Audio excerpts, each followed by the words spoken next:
Let's meet our special guest for the morning. I'm very excited about this. It's Dragon's Den star Deborah Meaden. Welcome to the show.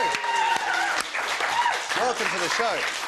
Now, Deborah made her fortune in the leisure industry before joining the Den 3 years ago. She's just written this, Common Sense Rules, which promises to teach you and me everything we need to know to make it rich. What are your favourite rules? Do you have any favourite rules? The one that I do keep banging on about is I hear so often people saying, keep in touch with your customer. You know, the customer's king and the customer's really important, and then they completely ignore them. Yeah, You know, and it's just, to me, so obvious. Watch your customer, respond to your customer, you know, and they're changing all the time. I'm a different person today than I was last year. I like the line, and I think this is great, that I'm not always nice, but I'm always fair. Yeah, I mean, you know, I can be quite tough, and I know that. But to be honest, I could go for the populist vote. I know what people will want me to say. I know the nice thing to say, but actually, I think it's quite unkind to lead people to believe that they should carry on with something that actually is going to fail. So I think I'm doing my job, and I think I'm doing the right thing by saying, don't do that. I've never asked a dragon this, but do you worry about your money, what you're investing, your name, when you take a project on? Does that figure in? I don't worry. To be honest, I just don't worry about stuff, you know. I'm sorry. I know it's annoying. My husband worries. He worries a lot. Well, there's got to be one half has to Yeah, he worry. does all the worrying for us. I'm just not a worrier. So you just get on with it? Just get on with it, absolutely. That's another thing I say in the book, you know, get on with it. Well, we will, to a clip, with a new series of Dragon's Den coming up in the summer. We don't have that to show you, obviously, but we do have a reminder of Deborah in action, taking a pitch for a home security business. Well, we have a question from the audience, I believe, as well. So next to me is Mel, who accidentally got stuck in a lift with Deborah this morning, I understand. What's your question? Is it difficult being the only woman in the Den? Oh, good question. Good question. Well, I think it's very nice when I come here and somebody recognises I'm the only woman in the Den, because the boys... Duncan Valentine's a bit of a woman, really. Boys... Well, exactly.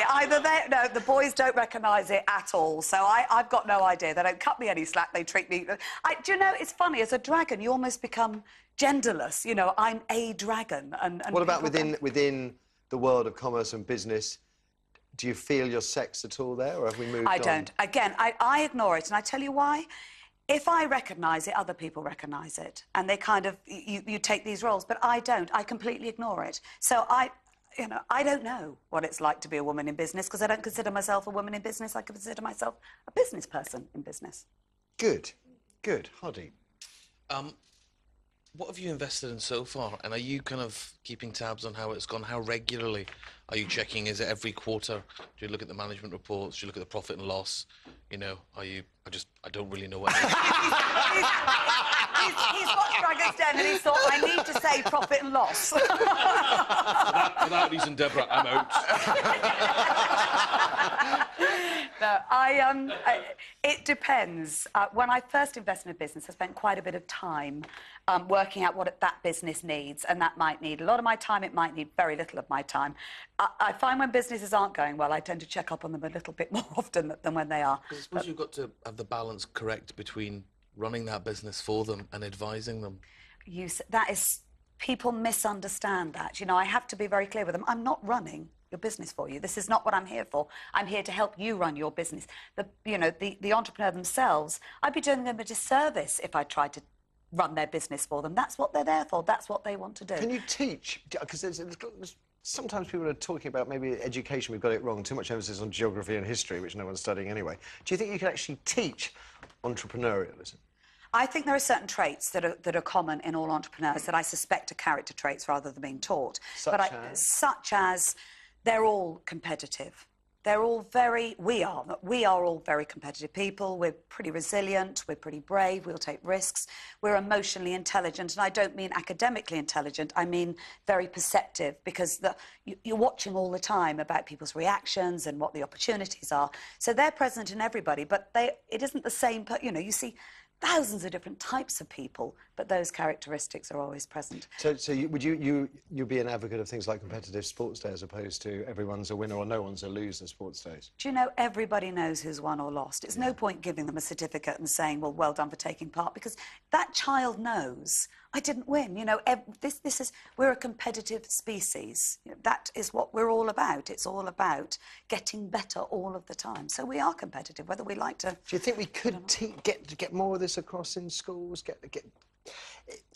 Even allowing for the fact that not everybody may have that competitive edge, that perhaps education is not practical enough.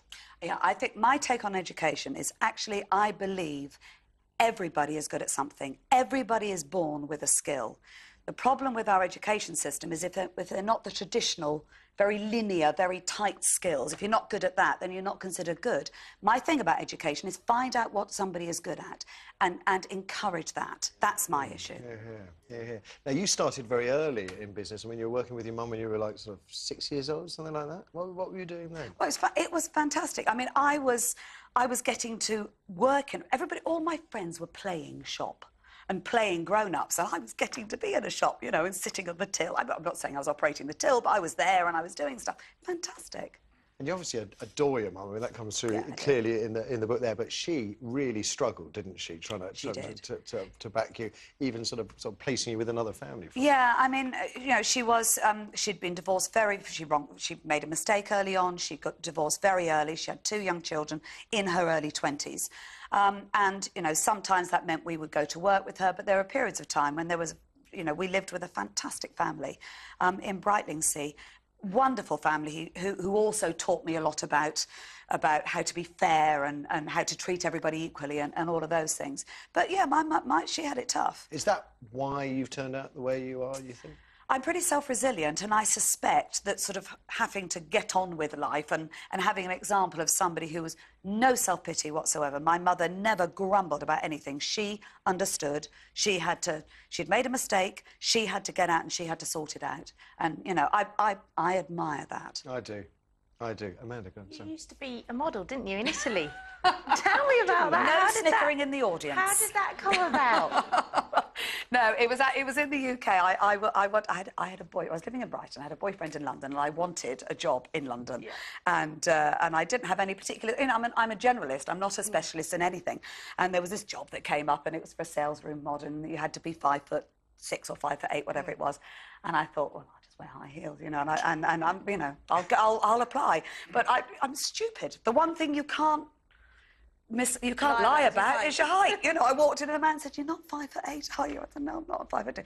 But I think because I had... Do you want to make something of it? But I think because I had the gumption to apply, but he gave me the job. Brilliant. How long did you last in there? Not very long. Actually, I absolutely hated it. Yeah. I mean, apart from anything else, I'm surrounded by tall, beautiful girls. I mean, who's going to, you know, and I'm tiny. Yeah. From my angle, it was hell. It was showroom work. The kind of, yeah, I did that for a while. Oh, did you? Yeah, hideous. Yeah, so did I. Yeah. I was just fed up of being treated like a himbo, you know. Not singing for the real man. You're so pretty, but you can't possibly know anything about profit and loss accounts. Now, there's a lot of teasing and pranking going on within the den. We know that for a fact. We've heard it from James, from Duncan, and from Peter. Do they teach? Because there's the competition. Duncan loves the fact that he's the one that comes highest up on the Sunday Times rich list. Does he give you stick? No, not really. No, I mean there's a lot of joshing goes on amongst all of us, but it's joking. It's not, you know. Yeah, I get texts, I get emails, and I sit there quietly, and I just know. That's all. I just know. You don't play the game. You don't respond. I don't play the game. I just know. I've got to tell you, Grace. Duncan's become a friend of mine recently because we're both from Glasgow and we both play poker, and occasionally I wouldn't want to play poker with Duncan. The funny thing is, I invited Duncan round for a game on a bank holiday Monday recently. I didn't tell the rest of my friends. Duncan showed up early, and everyone else came in. It's Duncan Bannatyne from the Dragons Den. I've never seen so many poker players wanting to leave so quickly. Do you know what I mean? How did you do? Come on, you've got to tell us. How did it go? Duncan, I was saying to Deborah earlier on, Duncan's sort of, he plays poker the way people with a lot of money play poker. They just don't really care. So he just plays every hand. But he's great company around the table. But and he's got the softest hands you've ever seen. It's because he never does. Because he never does a hard day's work in his life. It's not strictly He's a lovely true. guy. You know. I mean, when he's gambling, does he just pour the cash in to drive everybody else out? Or there is a slight element of that, but the thing about poker is, if you play for long enough, it doesn't matter how much money you've got, your skill starts to show at the end, which is why I've not got any money. Now, I read in the book, it says that you were a bingo caller and that you can learn everything you need to know about business from bingo. Absolutely. I was a very good bingo caller. How? How do you learn about business from bingo? It's like a microcosm of how business works. You are so directly in touch with you. It was prize bingo, so I would be here and all of the customers, 50 customers, would be sitting around me and putting in the money in the slots, and then we'd have a game, and then it would finish and we'd start another game. And you learn about the ergonomics of business, you learn that time is money. If I talk too slowly, it was costing me money. I didn't do the clickety-click, you know, every two fat ladies or clickety-click or whatever it was would slow the game down. So I just rattle the numbers out. If I went too fast, then I'd lose the customers. Never tell researchers anything on the phone. I can't believe that. I've spent many years waiting for can't Matthew to believe be it. They've shaking his actually balls got- live on television. They've actually got real ping pong. They said, I said, just go and buy a do-it-yourself bingo kit. How hard can it be? On this show, with this budget, very hard. Very rare. And they've actually bought ping pong balls and written on them with felt-tip pen. Well, what are you going to do with them? Well, I Now that don't know. you've got them, Do some Matthew? bingo calling. How does it go? This is like it's been a long time. I want to see your style. Right. Right. OK, nice and clear, my style. It's 9090. That's it. No. I already feel ready Oh, you to- see, they're all disappointed now. I wanna- That's I wanna it. make- I wanna It's make millions numbers. from that. But, however, there was a hint, because bingo does have a lot of numbers.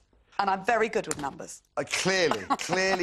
Listen, go on. Is your instinct, like when you see a product on Dragon's Den, do you know instantly that it's right for you, or do you think, I'm not really sure about it, I'm going to... I think everybody has a first reaction to everything, don't they? Yeah. And I do actually rely on gut reaction. instinct, If it gets down to it, I've done all the logical stuff, but that still says not right, then I won't go for it. But what I will say is that I've learned it is first impressions are not always right. So I have learnt in the Den, because people are very nervous. You know, they've got to recover. So sometimes it's just that they're really, really nervous, and I want to know if it's a good investment, not a brave person. You know, it's, so I will let them. I'll give them That a bit guy of time one to time just recover. couldn't speak. You only saw 2 minutes. I saw 15 minutes of him not speaking. That was quite. Listen, great to have you here. My girlfriend's gutted. She wanted to take the day off work to meet you. That's how big a fan she is. But no, she's got to sell records for Sony Music instead. Let's throw it open. Well, we're going to tell you about today's show, first of all.